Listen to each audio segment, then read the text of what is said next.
इसी सरकार के रहते 2024 तक आपको पूरा भरोसा दिला रहा हूं, कोई कोना नहीं छोड़ूंगा मैं। मुगल कहां से पैदा हो गया? इस मुगल गार्डन का नाम समाप्त होकर विवेकानंद गार्डन होना चाहिए।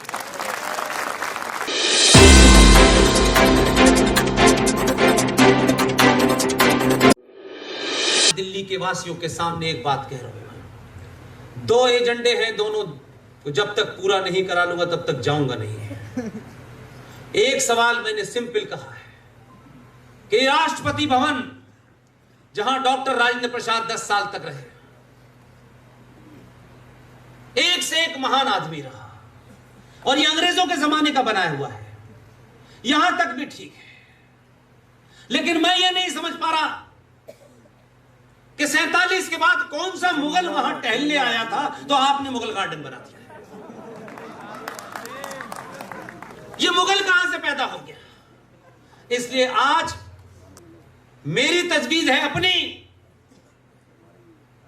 वो माने या न माने, इस मुगल गार्डन का नाम समाप्त होकर विवेकानंद गार्डन होना चाहिए।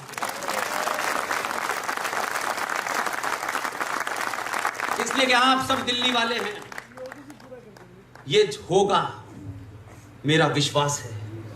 और आखिरी, क्योंकि वंदे मातरम आपने सुबह शुरू में गाया, वंदे मातरम के बारे में आखिरी बात कह के समाप्त कर देता हूं, क्योंकि मैंने प्रण लिया है, मेरी पूरी टीम इस बात के लिए काम कर रही है। तो पहले तो लोगों को बताना होता है सच बात क्या है, तथ्यों पे क्या है, फिर उसको कैंपेन करना होता है। अभी हम दूसरी स्थिति में हैं।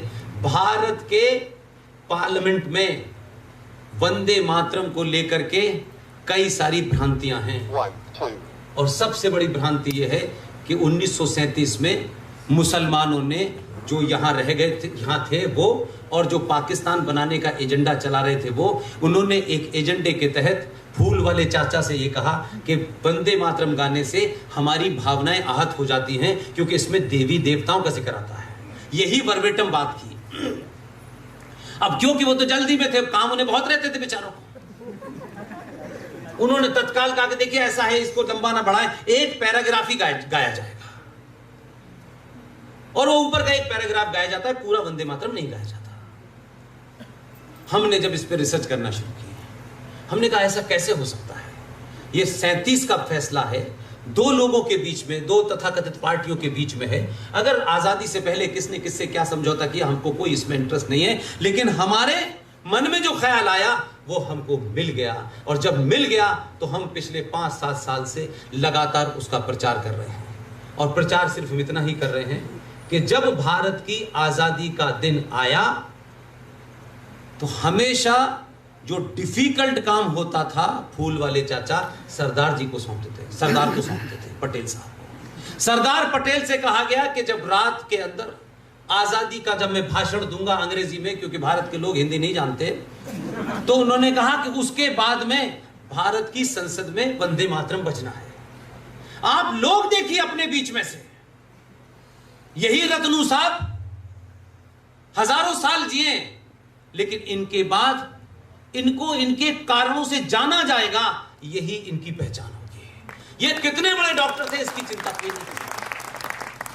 इसलिए देखिए कितने उस समय भी मैं कहता हूं, जिसे आज मानता हूं कि कुछ ताकतें उस वक्त भी थी और उन्हें अपना काम दिया, और उन्होंने कितनी खूबसूरती से किया। रत्नू भाई, सरदार पटेल से कहा कि वंदे मातरम गाना है संसद में, इसके लिए किसी से बात कर लीजिए।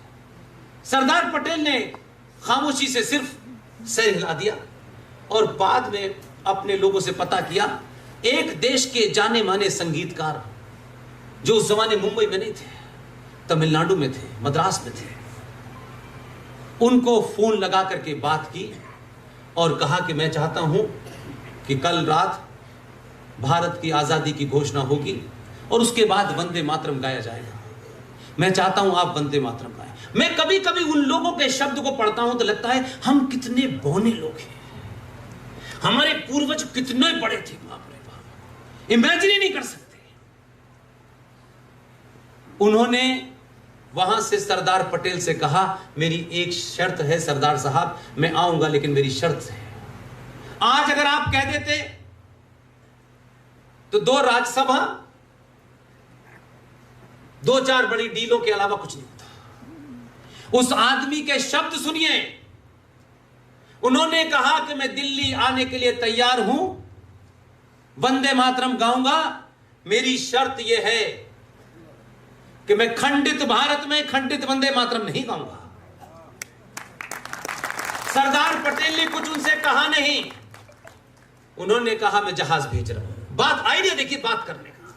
जैसे ही उन्होंने कहा कि मैं खंडित नहीं गाऊंगा, सरदार पटेल ने कहा मैं आपको एरोप्लेन भेज रहा हूं। एरोप्लेन भेजा, उनको लाए, वो नीचे बैठे हुए थे। जवाहरलाल नेहरू ने अपनी स्पीच पूरी दी। स्पीच के बाद वो नीचे आ गए। जब सरदार पटेल की तरफ देखा कि वंदे मातरम वाला कहां है, तब उस संगीतकार को कहा सरदार पटेल ने कि आइए। जानते हैं वो संगीतकार कौन था? पंडित ओंकार नाथ ठाकुर। वो गए और राग में 9.5 मिनट में 22 पंक्तियों का पूरा वंदे मातरम आजाद भारत की संसद में बजा। सुबह नेक्स्ट डे 10:30 बजे ऑल इंडिया रेडियो ने उसी वंदे मातरम को गाया। मेरा सवाल यहां से आपके लिए है, अगर आजाद भारत में पूरा वंदे मातरम गाया गया था, तो फिर आज के आजाद भारत में पूरा वंदे मातरम संसद में क्यों नहीं गाया जाता? इसकी हमने छोटी सी शुरुआत ये की है, कुछ लोगों के मदद से, चंदे से एक बुक मार्क छपवाया है। अभी 5-7 दिन पहले देश के एक महान कलाकार जो पाकिस्तान के एबटाबाद में पैदा हुए थे, 10 साल की उम्र में एक लाशों की गाड़ी में उनको किसी ने फेंक दिया था। वो वहां से आए, 10 साल की उम्र थी। ट्रेन अमृतसर पे रुकी, अमृतसर में खोली नहीं क्योंकि लाशें थी। फिर दिल्ली में आके रुकी। उन लाशों में से एक बच्चा रोते हुए निकला बाहर। लोगों ने कहा ये जिंदा है, जिंदा है। वो बच्चा बेचारा खेलता रहा, फिर किसी कैंप में चला गया, फिर बड़ा हो गया, फिर हिंदू कॉलेज में पढ़ा, और आज भारत का सबसे बड़ा कलाकार है। उसका नाम है मनोज कुमार, जिसे आप भरत कुमार के नाम से जानते हैं। अभी कुछ दिन पहले उनका हॉस्पिटल में गया था। उनको कुछ थोड़ी प्रॉब्लम थी कोविड की वजह से। पिछले 3 साल से मुझे टेलीफोन से बात करते रहे, मिल नहीं पाए, लेकिन जाते जाते उन्होंने मेरे लिए एक बड़ा काम कर दिया। मैंने सिर्फ उनसे इतना ही कहा कि मैं लता जी को सीधे तौर पे नहीं जानता हूं, आप बात करेंगे तो मेरी कुछ बात बन जाएगी। उन्होंने लता जी से कहा कि ऐसे मेरा पूरा इंट्रोडक्शन कराया और कहा कि ये लोग कुछ करना चाहते हैं, आप सिर्फ मुंह सहमति दे दें, क्योंकि ये कोई कॉमर्शियल इंटरेस्ट के लिए नहीं कर रहे। लता जी से मैंने सिर्फ इतना ही कहा कि जो आपने वंदे मातरम गाया है आनंद मठ में, उस पूरे वंदे मातरम को हमने 3 तस्वीरें छापी हैं। उसमें सरदार पटेल भी, उसमें वीर सावरकर भी हैं, उसमें छत्रपति शिवाजी भी हैं, उसमें महाराणा प्रताप भी हैं, और बुक मार्क बनाया हमने और उसमें QR कोड डाला और लता जी से पूछ करके उन्होंने हमको परमिशन दे दी। लता जी ने क्योंकि वीर रस में गाया है, इसलिए 4 मिनट 22 सेकंड का पूरा वंदे मातरम 22 उसमें वीर रस में गान करके हमने बुकमार्क बनाया है और बच्चों को हम फ्री बांटते हैं, ताकि आज के बच्चे चलते फिरते उस QR कोड से पूरा वंदे मातरम सुने। इसी सरकार के रहते 2024 तक आपको पूरा भरोसा दिला रहा हूं, कोई कोना नहीं छोड़ूंगा मैं, पूरा वंदे मातरम भारत की संस्कृति। बहुत बहुत धन्यवाद, थैंक यू वेरी मच।